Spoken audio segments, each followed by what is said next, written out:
Our guest today is the eminent scholar of the Arab-Israeli conflict, Norman Finkelstein, perhaps the man that knows more on the issue than anyone else in the world.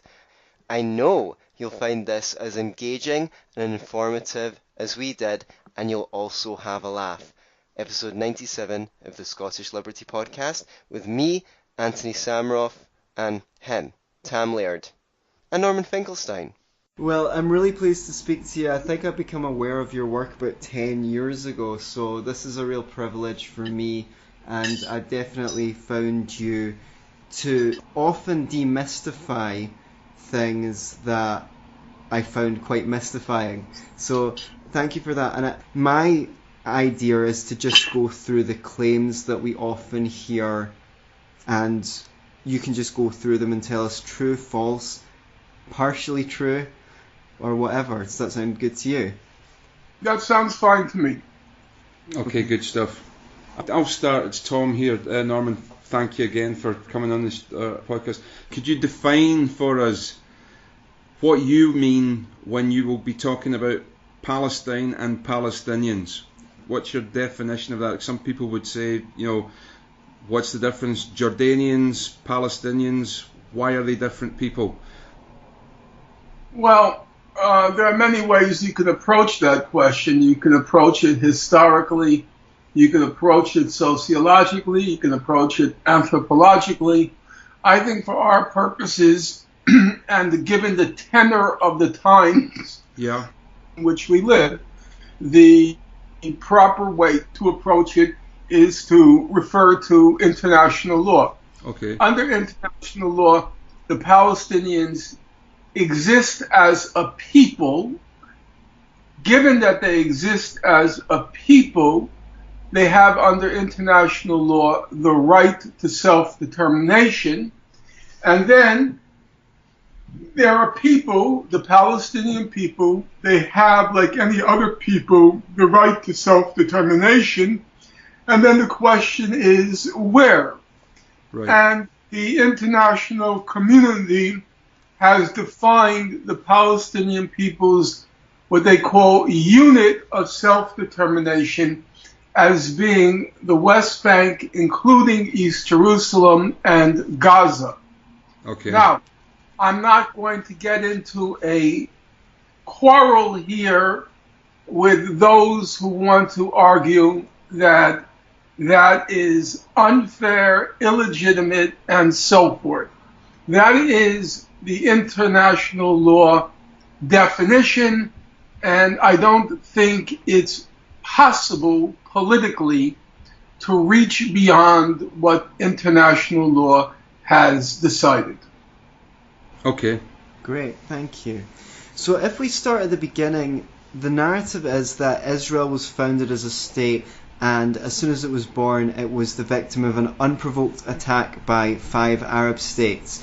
Is there anything wrong with that, or is it insufficient in context to put it that way? Well, to begin with, I eliminate from my vocabulary certain terminology. Among the terms which I do not accept as having any intellectual validity are the terms narrative or discourse. Okay. We are not talking about people's perceptions or self-descriptions. We're trying to find truth. Now, truth is obviously elusive, that's for sure, and there's no real possibility, given that we're mortals and we're flawed as mortals, there's no real possibility of achieving what one might call absolute truth. But I think truth should be our objective, our goal, and not to reduce the pursuit of truth to your narrative versus my narrative. Having parents who passed through World War II and the Nazi Holocaust, I certainly have no interest whatsoever in the narrative of the guards in my parents' concentration camps. I'm interested in the truth, not in narratives. Having said that, as a preliminary remark, let's get back to your question.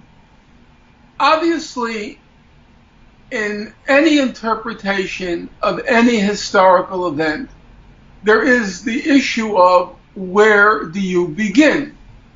So let's take a comparable case before we get to Palestine. The question of the Korean War. So some people say the Korean War began when the North invaded the South in 1953. But other historians say that there was a civil war going on in Korea, and one phase or stage in that civil war, the troops assembled on the north attacked the troops assembled in the south. So what's called the Korean War is, if you take the longer view, one phase, one large battle for sure. Yeah. About 1 million North Koreans were killed in the course of the Korean War, but it's still, from a historical point of view, it's one phase in a long-standing, long-term civil war. So in the same regard, it seems to me that if you start with 1948, you leave out the preliminary contextual history, which then distorts what happened in 48. Okay. You have to see that there was a people settled in Palestine for a sustained period of time. At some point, it's usually dated from the last 2 decades of the 19th century, a foreign movement embarked on an endeavor to create a Jewish state in Palestine. That then gave rise to indigenous resistance to that endeavor called the Zionist Project. And what happened in 1947 through 49 was one phase in that modern history. As to the actual sequence of events after World War II in particular, although the Zionist movement begins at the end of the 19th century, after World War II in particular, and the fantastical losses that the Jewish people suffered during World War II, the Zionist movement was more determined than ever to establish a Jewish state where Jews, who it was felt had been abandoned during World War II, would have a refuge or homeland of their own. The indigenous population was woefully unprepared for this last round in a long-term conflict. The Zionist movement was prepared, determined, disciplined, well-financed, at this point, well-financed, and they were able, at this point, to prevail against the will of the indigenous population. And then there was resistance. Initially, it was a civil war within Palestine. The resistance begins roughly at the end of 1947, when the UN General Assembly passes the partition resolution.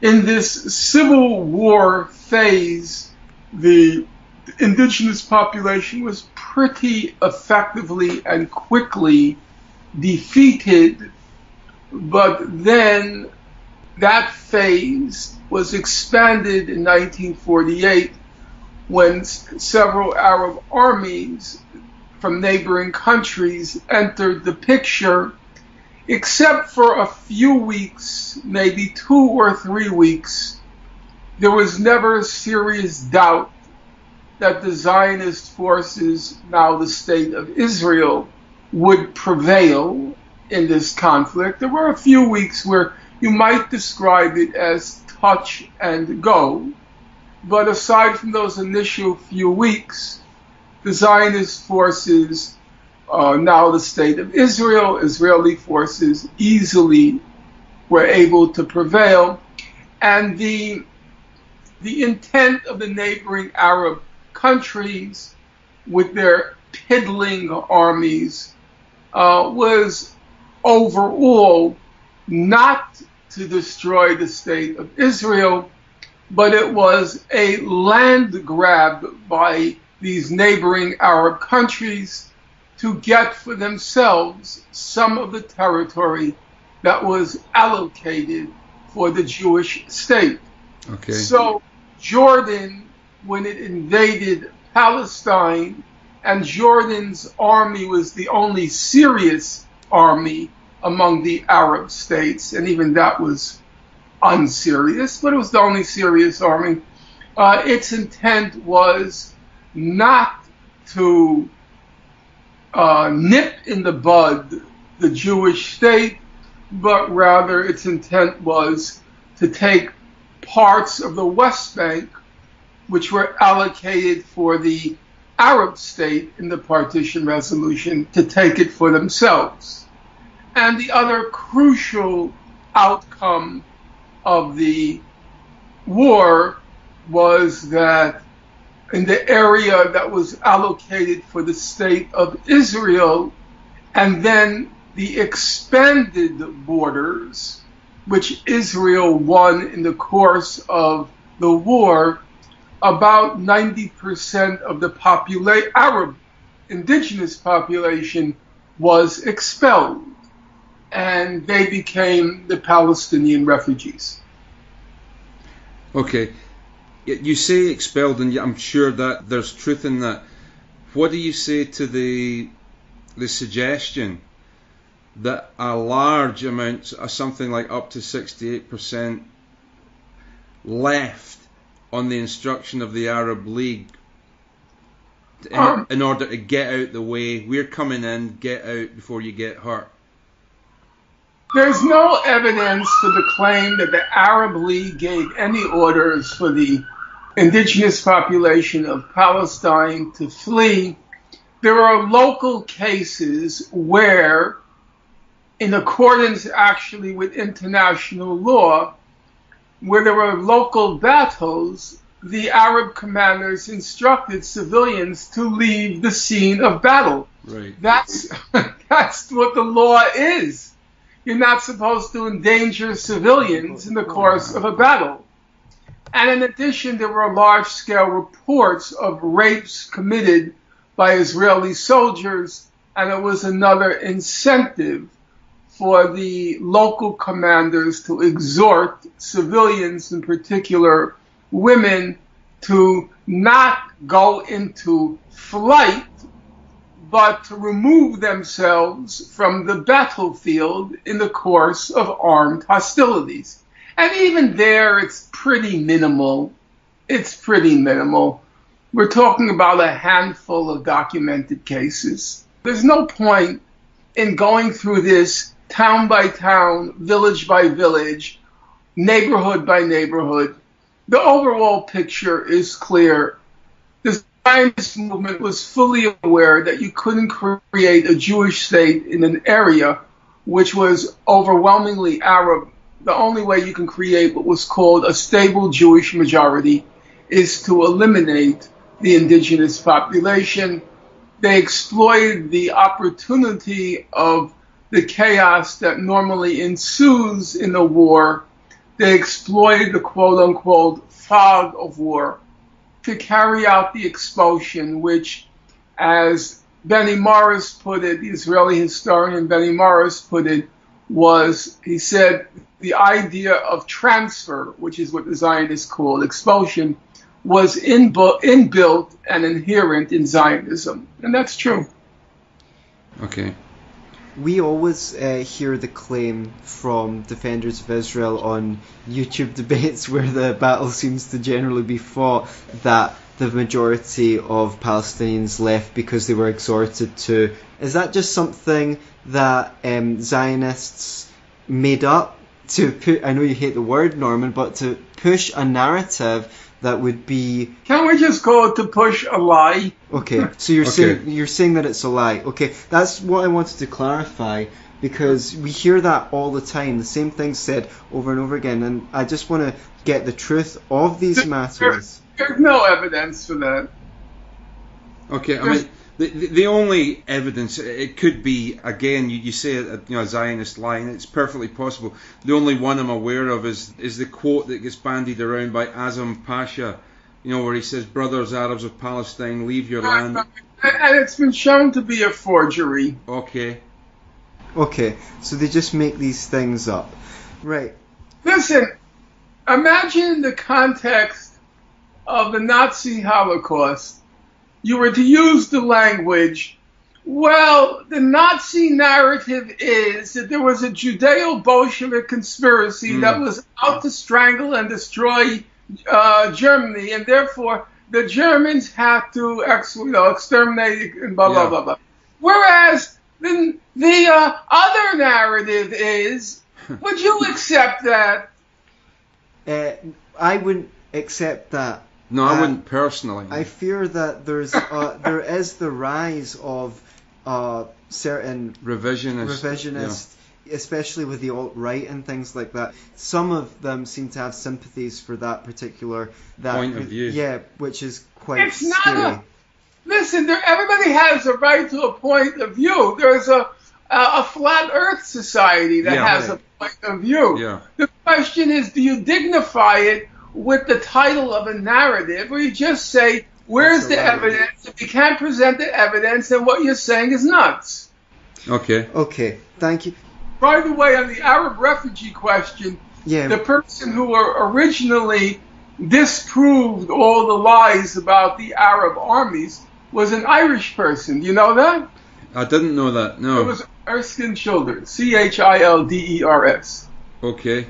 Right, so if we talk about the following conflicts between Israel and its neighbours.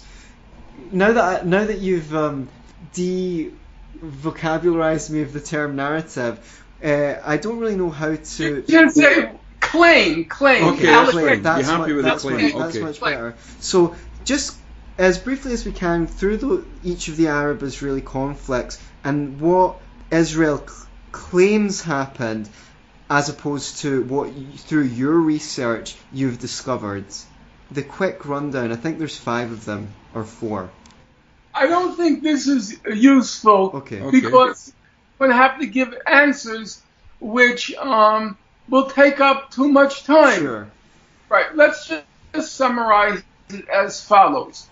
The most exhaustive study done on Israel's various wars is a book by a fellow named Ze'ev Maoz, M-A-O-Z. The book is entitled Defending the Holy Land. Defending the Holy Land.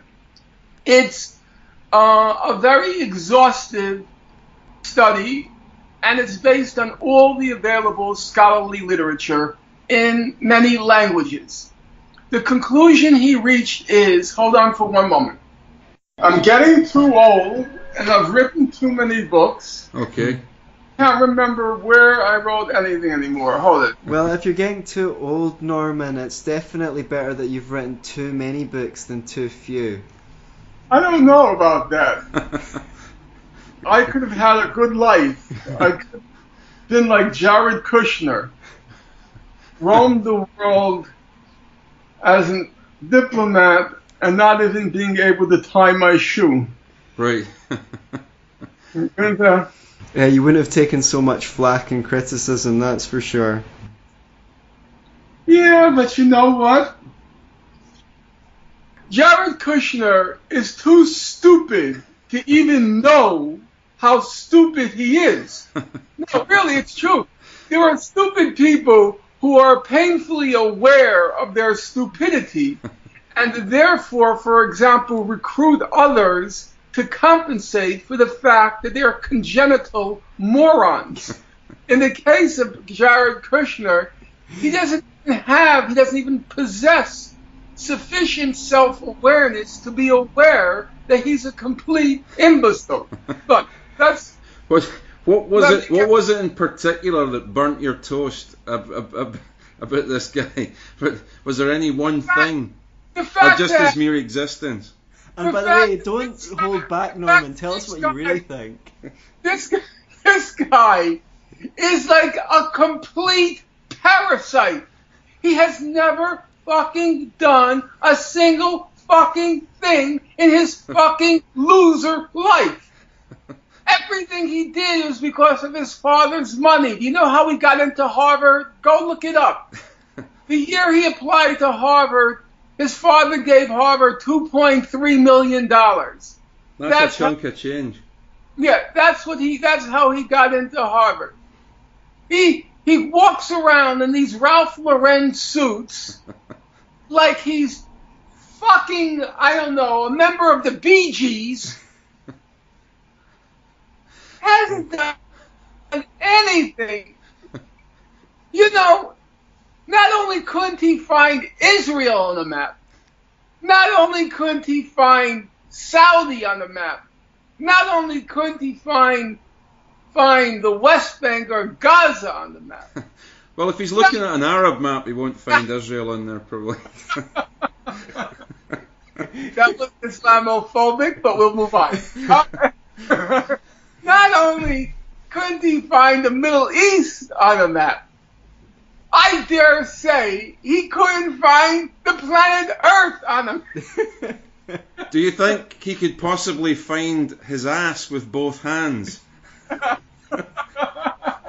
And a GPS? Well, this is how Zaev Ma'oz concludes his exhaustive study. His exhaustive study on Jared Kushner? No.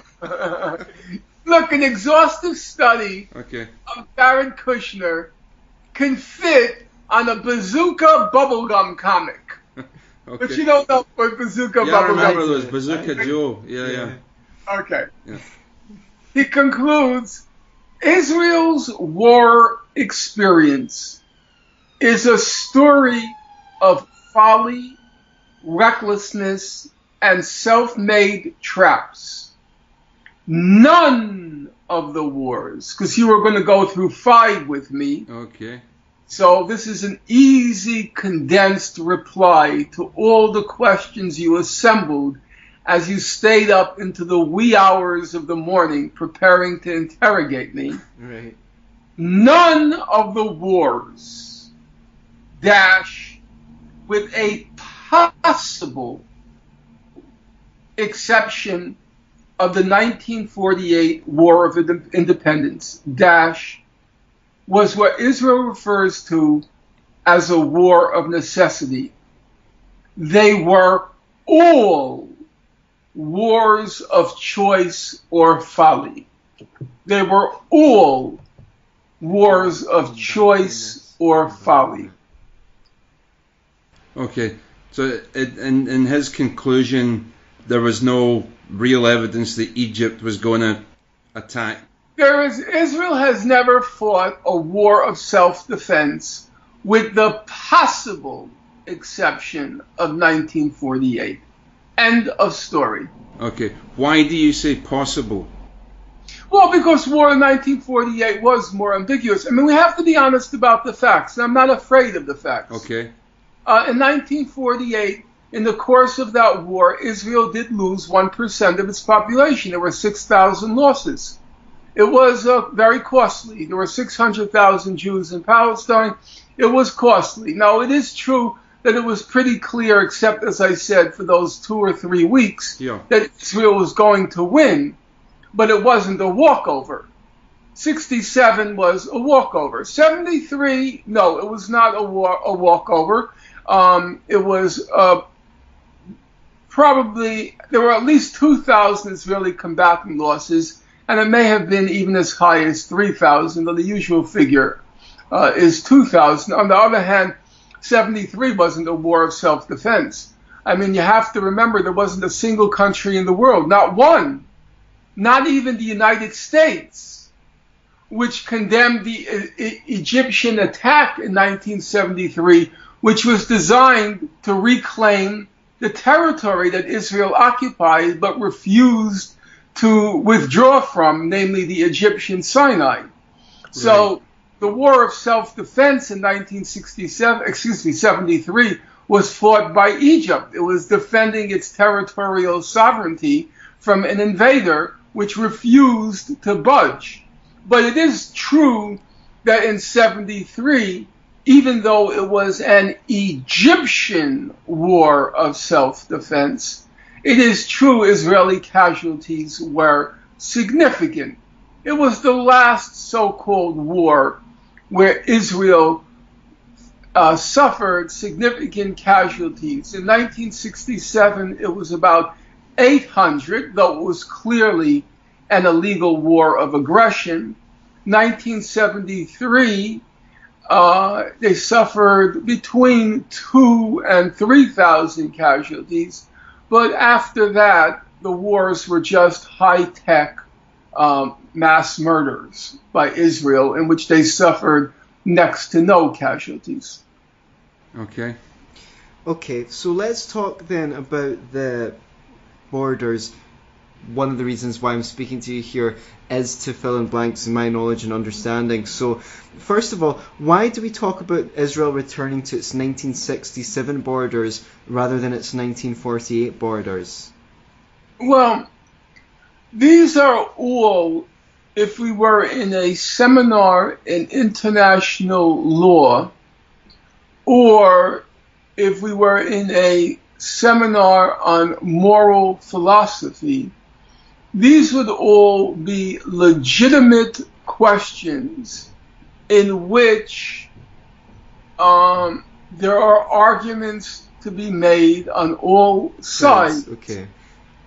However, I prefer to steer clear of such discussions because they are so indeterminate at the end of the day. You end up having to weigh the arguments on both sides, then apply your own individual judgment to decide which arguments predominate in the controversy. I think at the end of the day, those are matters of individual judgment. I prefer to just say, this is what has been resolved. Right. This is what is hopefully achievable with the political will, given the international law and the agreements that have been come to. It's not an illegitimate argument. Yeah. It's a perfectly legitimate argument in a different forum. It would be perfectly reasonable to ask the question. To ask those questions. But would I be right in saying that your position is that's the conclusion that the international community reached, that is what we hope is achievable, and to try and rescind the whole thing and negotiate for something different at this juncture would be folly and counterproductive. So we accept the 67 borders because that's what could possibly reach wide support and there's a precedent for under international law. Look, the way you word it is perfect, and I could see you're familiar with how I think through these issues, so we're on the same wavelength. I don't even think we have to use the word accept. You're not accepting it, except in the sense that this is what the international community has resolved, and we're prepared to negotiate and end the conflict on those terms. Okay. We don't even have to say accept the legitimacy of, because I think a lot of international law is completely bogus. Yeah. You know, I don't accept it, but I recognize there's not much alternative to working with it. Okay, thank you. Now, the Israeli claim is that the 1960 borders aren't defensible. Mm-hmm. What do you say to that? I would say in the current world in which we live, which borders are defensible? You know, for 40 years, the United States is carrying out a terrorist war against Cuba. Every Central American country had come under U.S. rule after an invasion over a 100-year period. So does that mean that because clearly the borders of Cuba or Nicaragua clearly were indefensible, does that mean Cuba or Nicaragua had the right to annex Florida, Louisiana, Georgia in order to make their borders defensible? There are many borders of countries in this world which, with only a wee bit of exaggeration, are roughly the perimeter of my computer screen. So, does that mean all these countries, Palau, Tuvalu, Nauru, all these countries have the right to annex large swaths of land because their borders are indefensible? No, I don't suppose it does, but I guess the counter-argument would be that none of these places you've mentioned are surrounded by possibly hostile, sometimes openly hostile neighbours. Well, are you saying that the United States was not a hostile neighbor to Cuba? No, not at all. 1959? That the Central American countries were not the object of U.S. invasion, U.S. occupation over and over and over again? That Mexico, half of which the United States stole,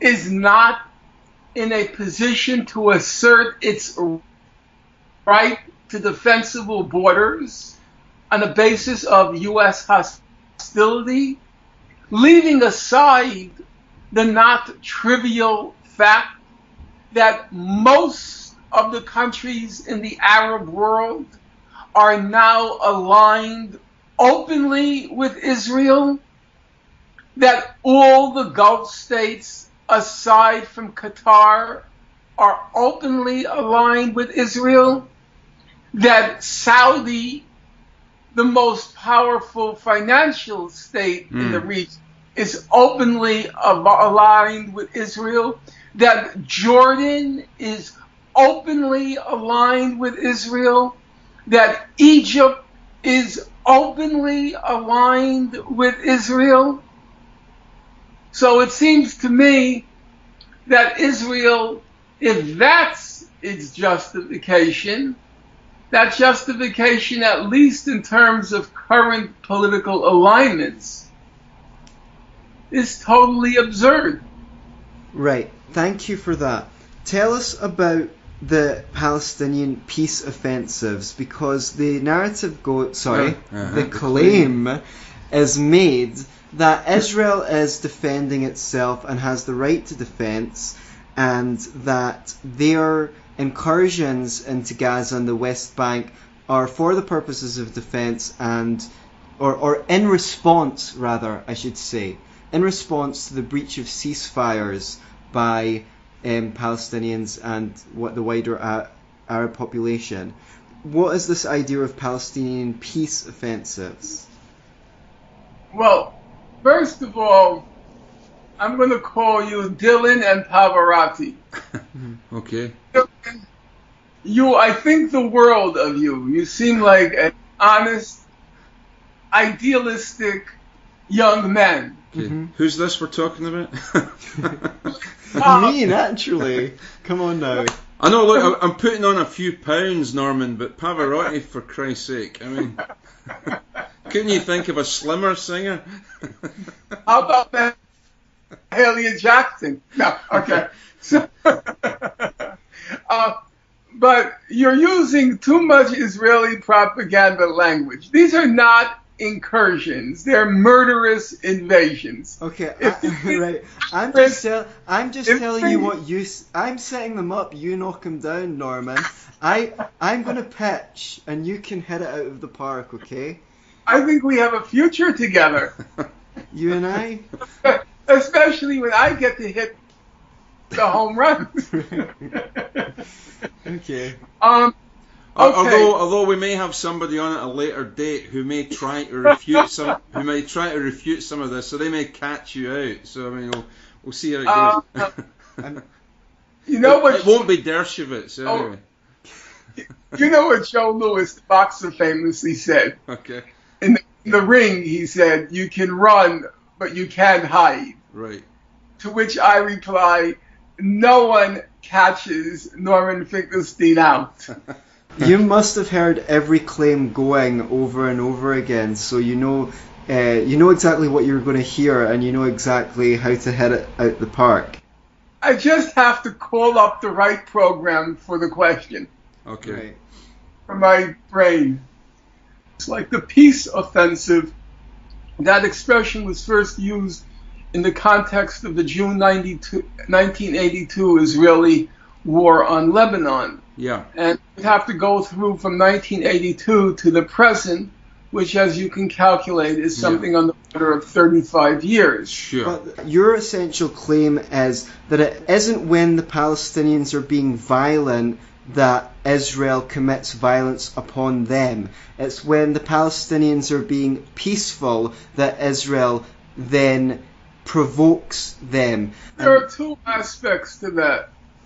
First of all, every time the Palestinians launch a peace with Israeli mainstream political scientist Avner Yaniv called a peace offensive, every time the Palestinians call for a settlement of the conflict in accord with international law and UN resolutions, Israel panics and desperately seeks to provoke the Palestinians into violence so as to then delegitimize the Palestinians, pretend as if they're not seeking peace, and therefore to justify maintaining, preserving, extending the occupation of Palestinian lands. The second aspect of that question is vividly on display in the current demonstrations in Gaza, which, to Israel's sheer horror, these demonstrations are overwhelmingly non-violent. And Israel, as it admitted, as it acknowledged, and now I'm quoting it, it said, "We don't do Gandhi very well." Right. And what does that mean? It means when they're faced with non-violent civil resistance, they can't bring to bear the full force of their high-tech killing machine. And so they don't know what to do to stop the demonstrations. Israel has only one tool in its toolbox, and that tool is murderous force. And so now Israel is targeting for assassination non-violent civil protesters for two reasons. One, to terrorize the civilian population into submission, but two, and what's even more important, in order to provoke them into violence, in order to provoke them into resorting to their so-called rockets, so that Israel will have a pretense for bringing in its missiles, its bombs, its artillery and will have a pretense to level Gaza again in order to stop this latest peace offensive, which is being waged with non-violent resistance. Okay, thank you for that. Well, Norman, thank you so much for joining us. It sounds like, when is this guy going to shut up already? We'll give you the lightning round next time, Norman. Yeah. I look forward to our next conversation. I like you too. I like you guys. Yeah. You're a good team. Thank you.